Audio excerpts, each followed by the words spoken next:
What up? It's your boy T-Bear and reaction. Today is Films Friday. Now for the main course, the meat and potato of Films Friday, the dead meat kill count. So the polls came back this week, and I did it early. I started early in the beginning of the week. No, actually, in the middle of the week on Wednesday. And the polls selection I picked for the pairs for the next kill count featured two new entries. The new entries were Quarantine 2 and Come to Daddy. So. No, I'm wrong. No, Sinister and Come to Daddy was the new entry. So the pairs I had up was Spooky and Trap and Tourist Trap. Since Spooky was the runner-up and Tourist Trap was the stayed one. Tucker and Dale and Sinister. Since Tucker was one of the second to the highest, and so Tucker Dale and Dope Breed was the second to higher in pairs, and I am giving them pairing off with the new entries. And so Tucker and Dale was paired up with Sinister. Dope Breed was paired up with Come to Daddy. And the rest were paired off as Behind the Mask with Mayhem and Temperature Rex with Quarantine 2. And the result came in for the earlier poll at 49%. Don't Breed Come to Daddy was the winning pair, and the losing pair was in the being Behind the Mask and Mayhem. And you know how this go. We're going to go to the losing pair first. The pair out of the losing pair, the one that was voted to be saved from the redemption poll was Behind the Mask. So Mayhem will make his return to the. I don't know. No, it hasn't been in a while, but it will. And now it's been before. It will make his return back to the redemption poll, and Behind the Mask will be safe in the next poll. And out of the two winning pair of Don't Breathe and Come to Daddy with a landslide victory at 86%. Don't Breathe will be the kill count of the day. So, interested in one I want to check out. As you know, the second one came on recently, though. Don't Breathe is not particularly a horror, more so a thriller and everything. All I remember is people try to break into a blind man and he makes them pay. And this is like one of the time where you are rooting for the killer in this one, as the people breaking in are the antagonist and he's the protagonist. So, without further ado, let's check out the kill count for Don't Breathe.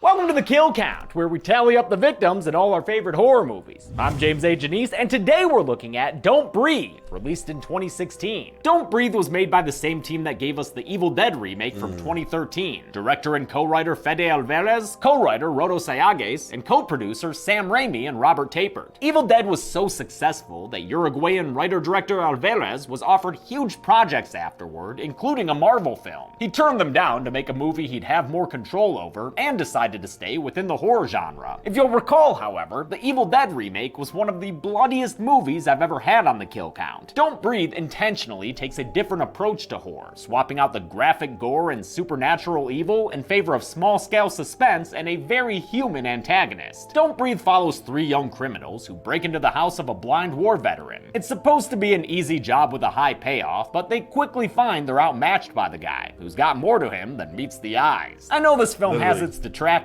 and some controversial content, but I absolutely love it for a multitude of reasons. Part of it is lead actor Jane Levy, who also starred in Evil Dead. I've been a big fan of hers since Suburgatory. Another part of it is its setting of Detroit, since I grew up down the street in Lincoln Park. Though I didn't frequent the city too often as a kid, I still have a lot of love and pride for it. It's great to see it in film, even if it plays a derelict place the characters are eager to leave. Mostly though, I think Don't Breathe is a damn good horror movie. Its script has no so it is considered a horror. I thought it was more like sort of like a suspense thriller, but alright. It's tight, efficient storytelling. True to its title, there are many scenes that left me actually holding my breath. Alvarez takes the singular setting and in it constructs a variety of suspenseful sequences. Not only are they anxiety-inducing, they're great to look at too, thanks to the beautiful lighting and very smooth camera work. You'd be hard-pressed to find a reverse home invasion film that's better made. Sure, the acting is sometimes questionable, with bits of dialogue that feel on the nose, and there are some logic gaps that fall apart if you think about them them too long after the fact. But this movie is meant to be enjoyed in the moment, so I'll excuse all of that for the extended cat and mouse stuff. Frankly, I think this movie kicks ass. You know what else kicks ass? Raycon earbuds. Both because they sponsor so many kill counts and because their high quality earbuds offer premium sound with a comfortable fit. They fit snug inside your ear holes too, so I don't have to worry about them falling out as I wear them while washing our car. Talk about fun in the sun.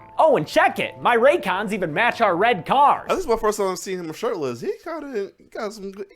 in good shape. I'll say that. James, I need to find your workout regimen. Since their earbuds come in a variety of colors and patterns, they're not only stylish, but also practical, since they give you 6 hours of playtime and their Bluetooth pairing is seamless. Raycon has a 45-day free return policy, so you can try them right now without any risk. Just go to buyraycon.com/deadmeat, which will also get you 15% off your order. That's buyraycon.com/deadmeat for 15% off your order today. If you don't breathe, you die. That's a scientific fact. Let's see how many people took this title too literally and get to the kills.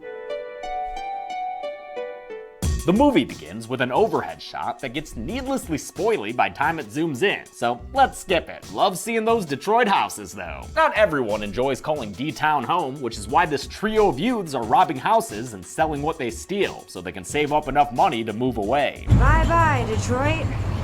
And Ola, California. Rocky, played by Jane Levy, is eager to leave. She wants to take her little sister and get out of their broken home where their emotionally abusive mom accuses her of being a sex worker. Rocky's obnoxious boyfriend is named Money, and he's played by Daniel Zavato, last seen on the kill count in another kick-ass Detroit-based movie, It Follows. There's a deleted scene that shows Money kissing Rocky, but without it, their relationship seems to be lacking any intimacy. For real, I think this is the only line indicating they're together. That's my bitch in there, of course I give a fuck. Maybe that's just the most romantic Money can be. Dude's an idiot who doesn't bother being careful during their crimes. He's the polar opposite of Alex, who happens to be crushing hard on Rocky, and who's the gang's back door into the houses they hit. Alex's dad works at a security company, so he's able to steal backup keys to people's homes, gain entry, and turn off their alarms. Then, after taking their haul, the burglars break a window and set off the alarm to cover up that it was an inside job. Alex is played by Dylan Minnette, who was in Goosebumps and Lost as Jack Shepard's son. Looks like he'll also be in the upcoming Scream by Radio Silence. Lucky him. Money gets a tip from Raul, the guy they sell their stolen goods to, about a house they can hit that has a shit ton of cash. An old Gulf War vet lives there by himself after a rich young woman killed his daughter in a car accident. The settlement he received was $300,000, but regardless of the amount, stealing it goes against Alex's rules. We don't do cash.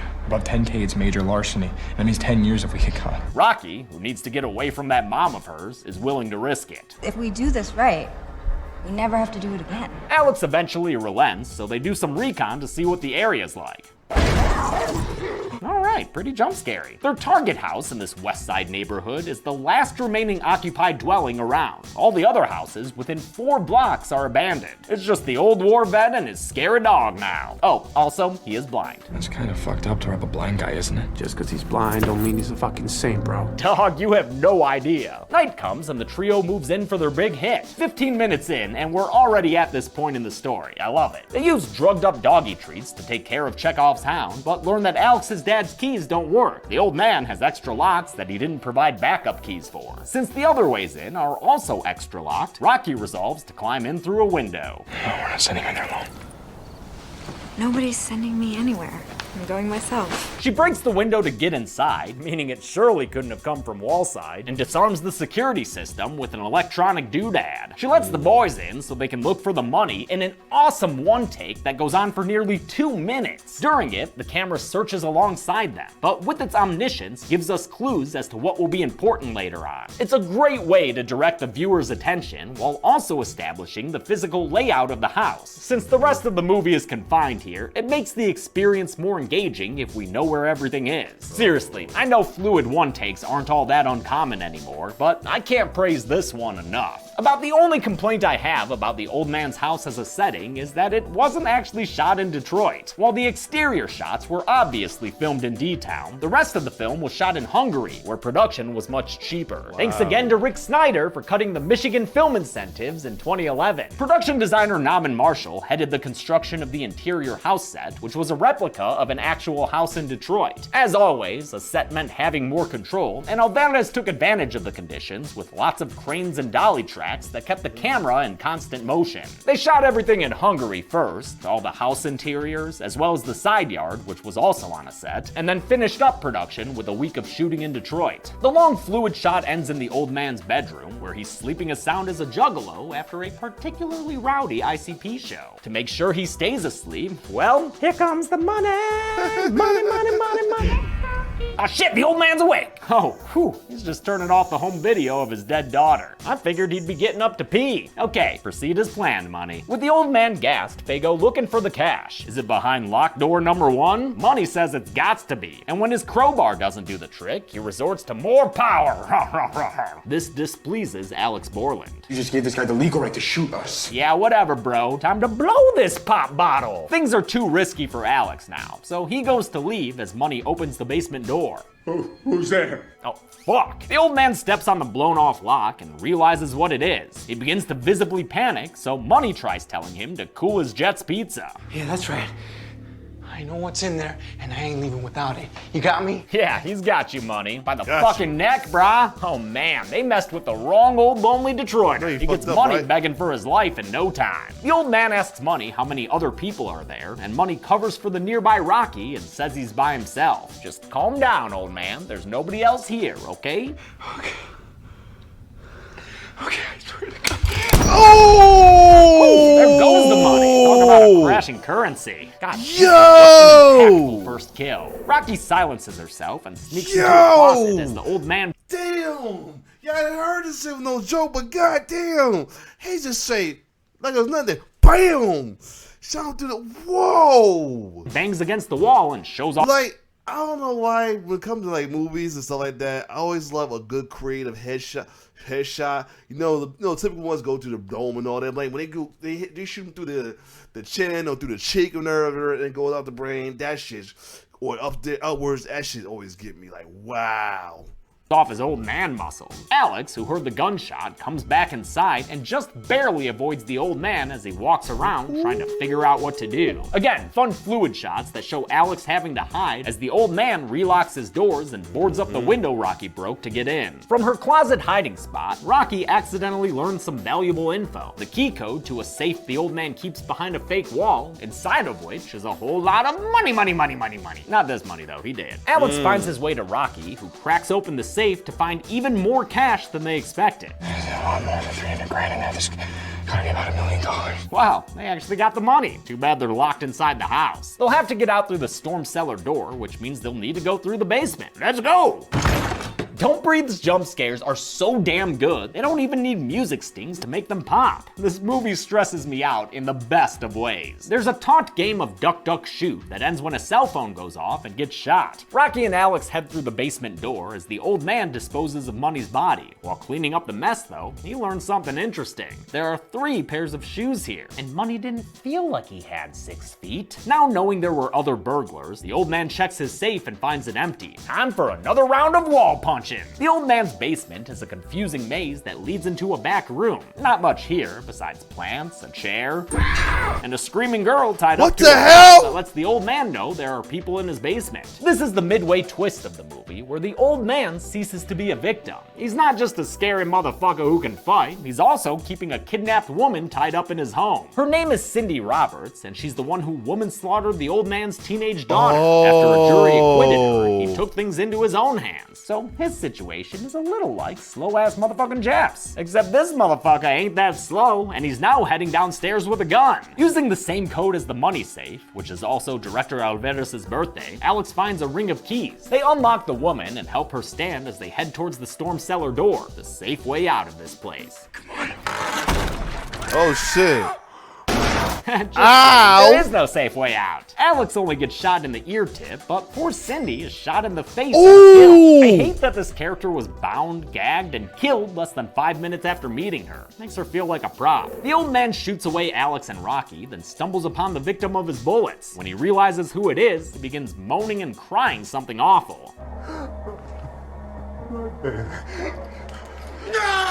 No, what? You did this, man. You didn't! Old motherfucker. The old man is did it, played you- by Stephen Lang, who also goes by Slang. Lang was perfect for this intimidating role thanks to all the training he's had playing other military characters, most notably Colonel Miles Quaritch in the Avatar series. He was also the original Freddie Lounds in Manhunter, which I'll get to next year. Sorry for the Hannibal delay. Slang, who wore contact lenses to imitate blindness, brought a lot of intensity to his role that director Alvarez encouraged. There wasn't a moment where he was going soft on them. If he asked me, I was like, don't go soft on them. Go as hard as you can. And we'll ask them, and most actors will go like, yeah, bring it. And then they will find out what that meant in the middle of the scene. That's all fine and good, but sadly, there might be some bad blood between Alvarez and Jane Levy due to conditions on Don't Breathe set. I don't know any details, but things recently got awkward when Alvarez and Rodo Sayagues were doing press tours for Don't Breathe 2. Alvarez said something about his movies being too intense for Levy because she gets so into her roles, and she shot back on Twitter implying discontent with his directing style. I did read that he would sometimes trick his actors to get unexpected reactions out of them, and he even used the phrase psychological torment to describe what he did, but I can't find anything more detailed than that, so not really sure what happened there. The old man jams up the lock to the cellar door, then evens the sensory playing field by turning off the lights. This is another interesting scene that keeps the movie fresh as it moves into its second half. The old man has home field advantage over the burglars, using physical cues to navigate around familiar spaces. I love Alvarez's decision to give this pitch black scene a grayscale look instead of going with the usual night vision green. He shot the scene fully lit and made it monochromatic in post, save for the flashes of light when a gun is fired, during which color is briefly restored. So good. Since the scenes were well lit on set, but Alvarez wanted the actors unable to see, they wore contact lenses that blinded them while simulating dilated pupils. The old man catches up with Alex and nearly chokes him to death before the burglar escapes with the help of a big rack. Alex reunites with Rocky and they're able to get upstairs, putting the danger of the old man behind them. But there's another danger just down the hall. The scary good boy chases after them like this were people under the stairs and corners them in an upstairs bedroom where the windows are all barred. The old man starts to shoot and shoulder his way inside, so Rocky resorts to the air duct. Before Alex can follow her, the old man gets the door cracked open and his dog runs inside to tackle Alex out the frickin' window. Wait, didn't those windows have bars on them a minute ago? You know what? Whatever. Alex lands on the glass sunroof of the old man's kitchen, which begins to shatter beneath him like he were in a dino research trailer hanging off the edge of a cliff. As the old man tries to figure out what happened to his prey, the movie goes full people under the stairs when the dog climbs into the air duct to chase after Rocky. Oh, good boy coming for that ass.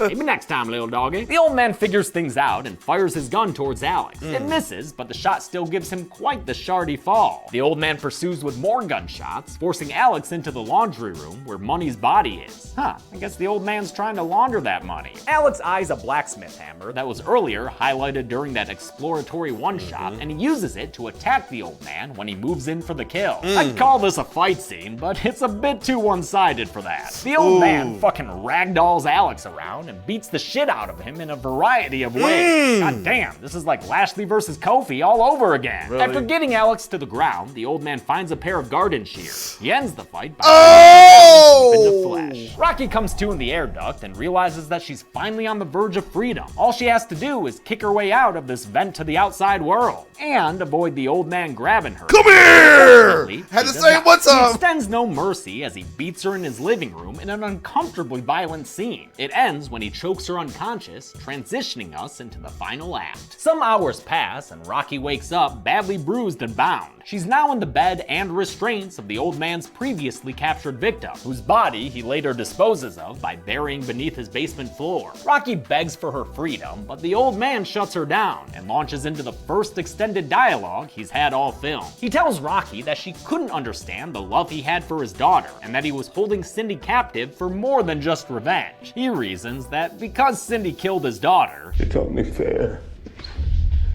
but she gave me a new one. She was pregnant with my baby. You killed them both. Now this dude wants to hold Rocky accountable, and we already know how fucked up his sense of justice is. Worst of all, he's one of those holier-than-thou jigsaw types. Not a rapist. I never forced myself on her. Heads up for disturbing sexual assault and, jizz, cause this rapist used a turkey baster of his semen to impregnate God! Now he's ready to rape Rocky with his bastard baster too to get himself another replacement daughter. Upstairs, we learn that Alex avoided death by sheer luck. Literally, since those shears went into Money's body instead of his. He locks the dog behind a door and makes his way downstairs, just in time, thankfully, to stop the old man from doing his thing. Alex beats him down with a hammer and frees Rocky from her restraints, then handcuffs the old man to the wall so they can get away. Rocky doesn't want to get away though. She wants to beat the shit out of her would-be rapist. Maybe give him a little taste of his own medicine. Oh God, I'm gonna hurl. Rocky and Alex realize that they have to make a choice. Call the cops and get this guy arrested, or take the money and keep their mouths shut. They decide to take the money because after a night like this, better to escape alive and rich. Unfortunately for Alex, he's given option number 3, killed by the old man, who's now standing there looking like he's in the Black Star music video. Rocky opens the door and hauls ass down this empty street in the light of a brand new day. The old man sicks his dog on her, giving us a solid late game chase sequence of the dog trapping Rocky in her car. The scene was a last minute rewrite during production, and Alvarez later said it was probably subconsciously influenced by Cujo. Lots of good little beats to it, like when Rocky tries to trap the dog in the trunk, and she's ultimately able to chain it up just outside of biting range. But the barking leads the old man to Rocky, and he once again gains the upper hand. He drags her down the street in the drone shot that began this movie, which I guess was just used to have a punchy opening shot. He gets her back inside his house, but only for a minute, since the symbolic ladybug leads Rocky's eyeline to their alarm doodad. She sets off the security system, which deafens the man with its siren and allows her to beat him with a crowbar through the basement door. He has a nasty landing on the cement floor that discharges his gun and puts a bullet in his side. Rocky's finally able to leave this house for good and escapes frame right as the police show up in response to the security system. Hours later, Rocky takes the money and her sister to the train station. But maybe take a look at the news before you get out of here, Rocky, and not because Mort Krim is doing chump of the week. No, a report shows that the old man survived the armed robbery, but he told the police his only attackers were the 2 men found dead inside, and he didn't report any stolen money, meaning Rocky is free to go. The movie ends with her punching that ticket to freedom and leaving to board a train with her sister to California. How many people die when things don't go according to anyone's plans? Let's find out and get to the numbers. Warning, Oh, shit. warning. That could have been bad. Only 3 people died in Don't Breathe, since it was You gotta love the creative stuff he does for the kills. he got a bloody dollar sign for the guy named Money. more about suspense than kills. The victims were 2 men and 1 kidnapped woman, giving us a 2-to-1 ratio of dudes, and with a runtime of 88 minutes, that left us with a kill on average about every half hour. I'll give the golden chainsaw for coolest kill to Money. All 3 kills were basically the same thing, but his was so sudden and had the most style to it. Dog machete for lamest kill will go to Alex, since it felt the most obvious. And also, since Cindy's death had that horrific visual of blood slowly blossoming from her cheek. And that's it. Don't Breathe came out in 2016 and has a sequel coming out next week on August 13th. The trailer for it makes it seem action-y and positions the old man as the main character, but I'm expecting it to be a twisted situation and not one where they actually expect us to root for the guy. As a director, I wouldn't like to spoon feed the audience about who they should like and who they shouldn't like. That I can deal with, but Okay, so yeah, you got a point there. So it wasn't there was like no facing hill